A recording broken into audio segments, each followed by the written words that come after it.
তোমরা তিনজন মিলে এটা কি রান্না করেছো? এই মাংস কি খাওয়ার যোগ্য? তোমরা তিনজন মিলে আমার মনটাই ভেঙে দিলে। ভেবেছিলাম খুব মজা মজা করে মাংসটা খাবো, কিন্তু আর হলো কই। পারুল বোন, মাংসের মধ্যে মশলাপাতি সবকিছুই তো ঠিক আছে, তুমি একটু ভালো করে খেয়ে দেখো না বোন। তোমার বোধহয় কোথাও একটা ভুল হচ্ছে। আমরা তো তিনজন খুব ভালোভাবেই মাংসটা রান্না করেছি। আমরা আমাদের খাবারে ভুল করতে পারি, কিন্তু তোমার খাবারে ভুল, এটা আমরা কখনোই করতে পারি না। এটা সম্ভবই না। ছোট বৌদি, তোমার কিন্তু দিন দিন সাহস বেড়েই যাচ্ছে। এখন তো আবার মুখে মুখে তর্কও করা শিখেছো।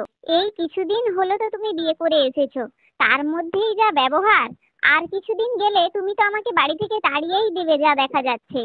আমাকে তোমরা কখনোই রাগিও না, বুঝেছো? কখনোই রাগিও না। আমি রেগে গেলে কিন্তু এই বাড়িতে একটা তুলকালাম কাণ্ড ঘটে যাবে, বলে দিচ্ছি। দয়া করে রাগ করো না বোন, তোমাকে আমরা কখনোই রাগাতে চাইনি।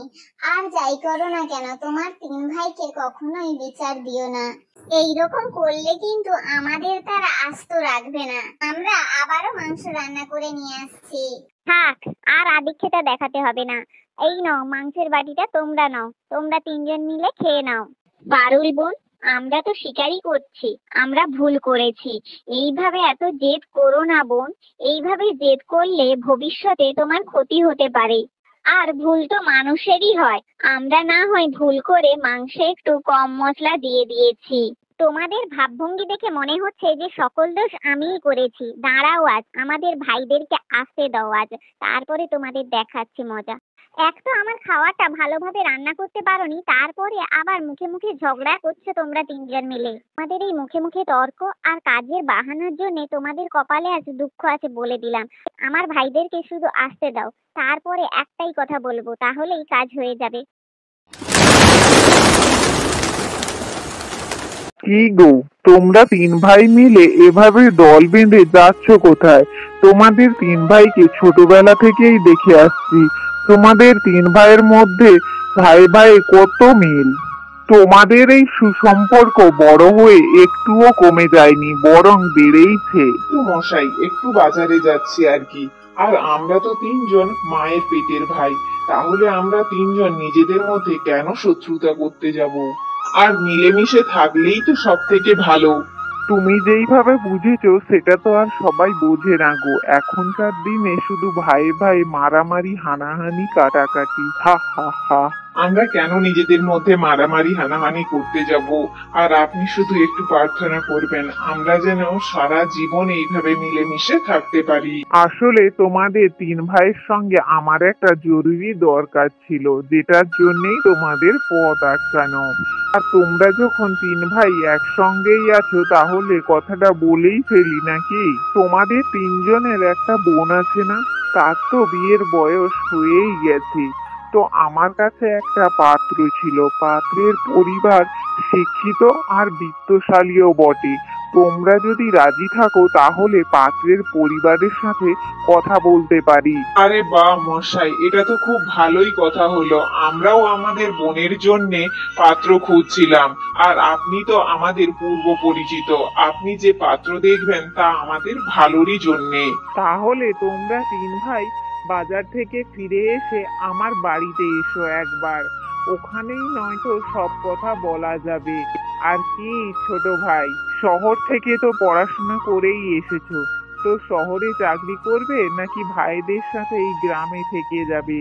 না না, ভাবছি গ্রামেই থেকে যাব। শহরে গিয়ে থাকতে পারি না যে। পরিবার ছেড়ে বাইরে কিছুতেই থাকতে পারি না। আর জীবনটাই বা কতদিনের? যতদিন বাঁচবো পরিবারের সাথে হাসি খুশিতে থেকেই যাব। তাই ভাবছি গ্রামে কিছু একটা কাজ খুঁজবো। তা তোমরা হাটে যাও কেমন? আর হাট থেকে ফেরার সময় অবশ্যই আমার সাথে দেখা করে যেও কিন্তু। ঠিক আছে মশাই, আমরা তাহলে দেখা করে যাব। আমরা তাহলে আসি এখন, কেমন? শোনো গিন্নি, আমাদের আদরের বোন পারুলের জন্য আমরা একটা পাত্র দেখেছি। পাত্রের পরিবার আর্থিকভাবে খুবই সচ্ছল, আর পাত্র শিক্ষিতও বটে।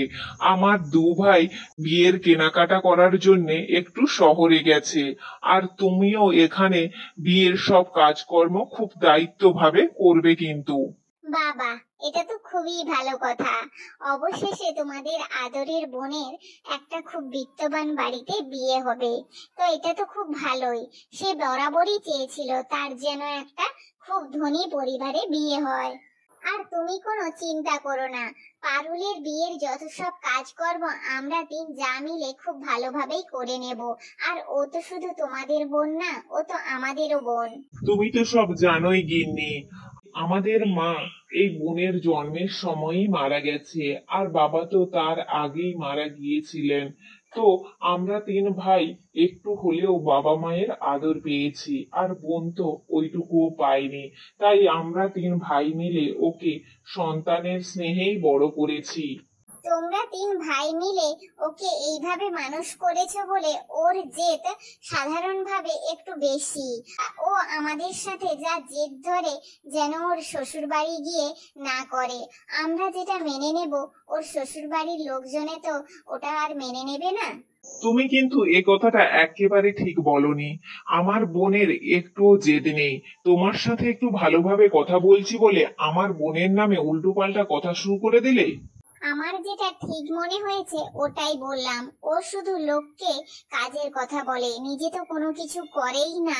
আর লোকের শুধু ভুল ধরে, বড়দেরকে তো একটু সম্মানও করতে পারে না। তোমার ছোট ভাইয়ের বউ এই কয়েকদিন হলো বিয়ে করে বাড়িতে এসেছে, ওর সাথেও খারাপ ব্যবহার করে।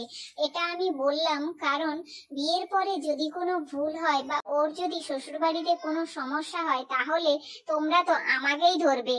আসলে ও আমাদের সবার ছোট, ও একটু আদরে মানুষ, তাই অমন জেদ ধরে। একটু বড় হলেই সব ঠিক হয়ে যাবে। ও যখন বুঝতে শিখবে সবকিছুই ঠিক হয়ে যাবে। ঠিকই বলেছ। বিধাতা যেন ওকে একটু সুবুদ্ধি দেয়, ও যেন সুখে থাকে। যাও, অনেকক্ষণ হলোই তো কাজে এসেছো, হাত পা মুখ ধুয়ে খেতে বসো, আমি তোমাকে খেতে দিচ্ছি। আর খেয়ে দিয়ে আবার কাজে যাও, আর এইদিকে আমি কাজগুলো সব সেরে ফেলছি। শোন রে মেজো, শোন রে ছোট, আমাদের বোন পারুলের খুব তাড়াতাড়ি বিয়ে হয়ে যাবে। পাত্র নাকি শিক্ষিত আর বিত্তবানও বটে। পাত্রের কোনো কিছুরই অভাব নেই। তোর দাদা বলল ওর দুই ভাই আর ও একবার দেখেই নাকি পাত্রকে পছন্দ করে ফেলেছে। আর তাই খুব তাড়াতাড়ি বিয়ে হয়ে যাবে। আমাদের সব কাজ কিন্তু খুব ভালোভাবে যত্ন সহকারে করতে হবে। একটু কিছু ভুল হলেই জানিস তো কি হবে। যাক বাবা, অবশেষে মেয়েটা বিদায় হবে, আমরা একটু শান্তিতে থাকতে পারবো। ওই পারুলের জ্বালায় তো আমরা একটু শান্তিতে থাকতেও পারি না। এই ভুল ধরে তো ওই ভুল ধরে, এটা হয় না তো ওটা হয় না, নানান রকমের অভিযোগ করতেই থাকে সারাদিনে। যেদিন থেকে বউ হয়ে এ বাড়িতে এসছি সেদিন থেকে তার অত্যাচার সহ্য করে আসছি। হ্যাঁ বড় দিদি, মেজো দিদি তো একদম ঠিক কথাই বলেছে। একটা মানুষ যেন আমাদের তিনটে মানুষকে একদম জ্বালিয়ে মারছে। ভগবানের কাছে শুধু এটাই প্রার্থনা করি যেন ওর শ্বশুরবাড়ি খুবই ভালো হয়। ও যে আমাদের সাথে এমন ব্যবহার করেছে, ওর সাথে যেন এমনটি না হয়। তোরা কি শুরু করেছিস রে মেজো ছোট? ওই পারুল যদি আজ শুনতে পায় এই কথাগুলো, তাহলে আমাদের আজই ঘর ছাড়া করবে বলে দিলাম। আমরা যা আঘাত পাই না কেন, তাদের বোনকে নিয়ে যেন কিছু বলা যাবে না। কিছু একটা বললেই হয়, তিন ভাই মিলে যেন তেলে বেগুনে জ্বলে ওঠে। আমরা তো মানুষ, আমাদেরও তো মন আছে। এইভাবে কে আচরণ করে? ওরা তো আমাদের কথা একটুও বোঝে না। তাদের শুধু ডানে বোন বামে বোন, যেদিকে তাকাবে বোন আর বোন। জানো দিদি, আমার স্বামীকে সেদিন তাদের বোনের কথা বলতে আমাকে তো মারতে আসলো। তাদের বোনের তো কোনো ভুলই ধরা যায় না। তাদের এমন ভাবগতি দেখে তো মনে হয় ওদেরই শুধু বোন আছে, আমাদের তো কোনো জন্মে কোনো বোনই ছিল না। আর বলো না দিদি, সেদিন যখন আমিও আমার স্বামীকে বললাম তোমার বোন সারাদিন আমাদের দিয়ে শুধু কাজ করায়, নিজে তো কোনো কাজই করে না, এই শুনে আমাকে কি বললো জানো? বলে তোমার যদি পোষায় তো এখানে থাকো, না হলে বাবার বাড়ি চলে যাও। এটা কি কোনো কথা হলো বলো তো?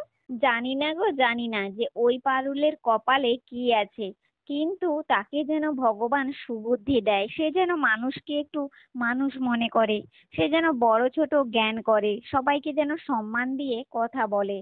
জানিস তোরা, আমি কত কষ্টের মধ্যে ছিলাম এতগুলো দিন।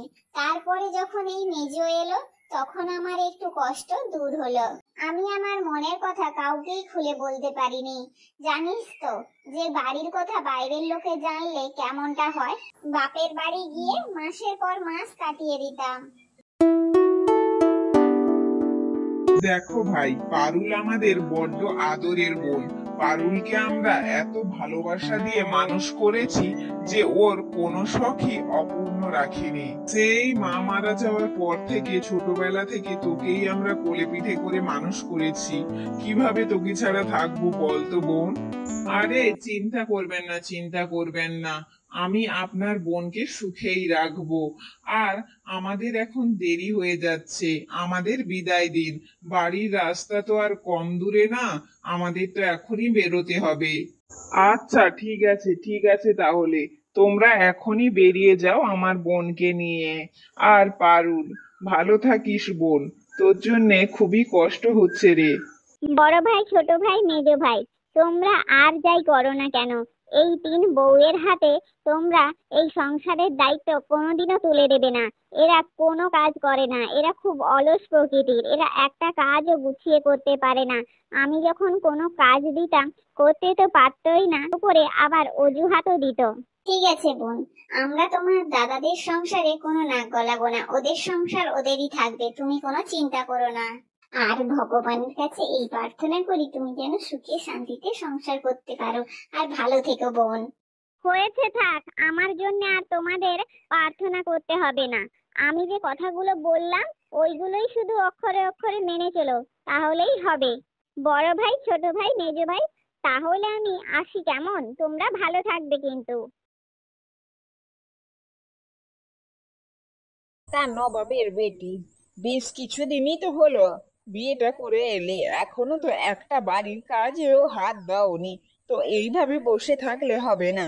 তোমাকে আমরা তো আর বসে থাকার জন্য বিয়ে করে আনিনি, আমরা গরিব বাড়ির বউ এনেছি যে যাতে সে বাড়ির সমস্ত কাজকর্ম করে ফেলে। তাই জন্যই তোমাকে বিয়ে করিয়ে আনা।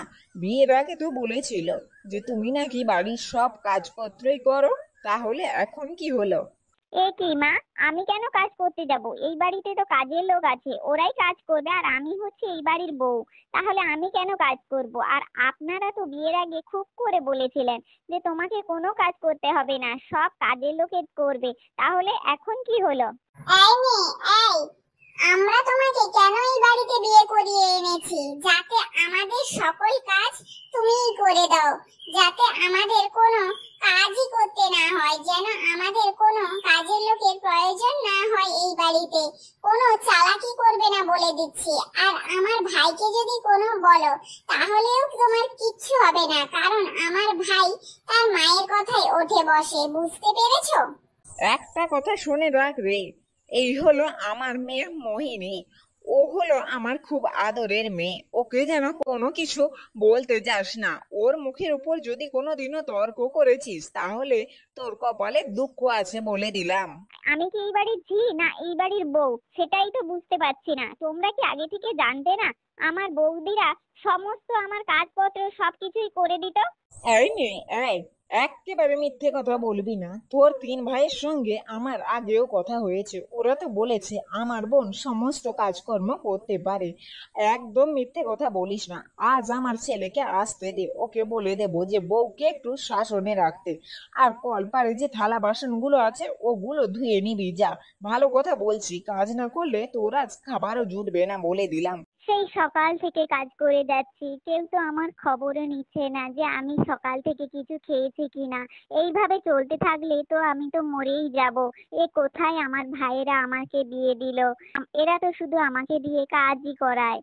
কত স্বপ্ন ছিল যে বড়লোক বাড়িতে বিয়ে হবে, আমি রানীর মতো থাকবো, আমি শুধু পায়ের ওপর পা তুলে আদেশ করব আর আমার সমস্ত কাজ হয়ে যাবে।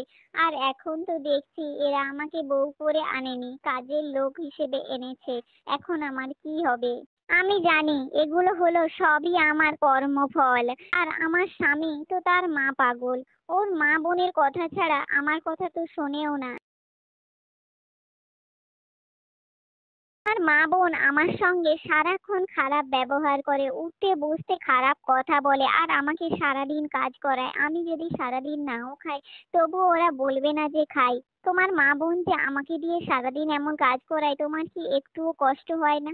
বিয়ের সময় তো আমাদের দাদাদের ভালোই বলে এসেছিলে যে তোমার বোনকে সুখে রাখবো, এইটার নমুনা এখন কি হবে বলো? আমার মা বোনকে নিয়ে একবারে খারাপ কথা বলবে না। তোমার সঙ্গে তারা ঠিকই ব্যবহার করে। তুমি সারাদিন শুয়ে বসে থাকো তো তোমার সঙ্গে কেমন ব্যবহার করবে ওরা বলো তো? একটা কথা ভালোভাবে শুনে রাখো, তোমাকে আমরা বিনা যৌতুকে বিয়ে এমনি এমনি করিনি।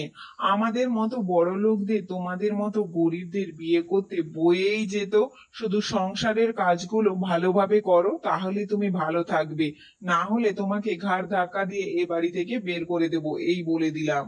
সংসারের সমস্ত কাজ করে যদি আমি সুনাম পেতাম তাহলেও একটা ব্যাপার ছিল, সংসারের সমস্ত কাজ করলেও তো ওরা আমাকে খারাপ কথা বলে, খারাপ কথা শোনায়, খেতেও দেয় না ঠিক মতো করে। একটা কথা কান খুলে শুনে রাখো, ভালোভাবে কাজকর্ম করবে, আমার মা বোনের কথা শুনে চলবে, ওদের কথা মতোই সমস্ত কাজ করবে, তাহলেই তুমি সুখে থাকবে, খাওয়ার দাওয়ার পাবে, শান্তিতে থাকবে। আর কি চাই তোমার?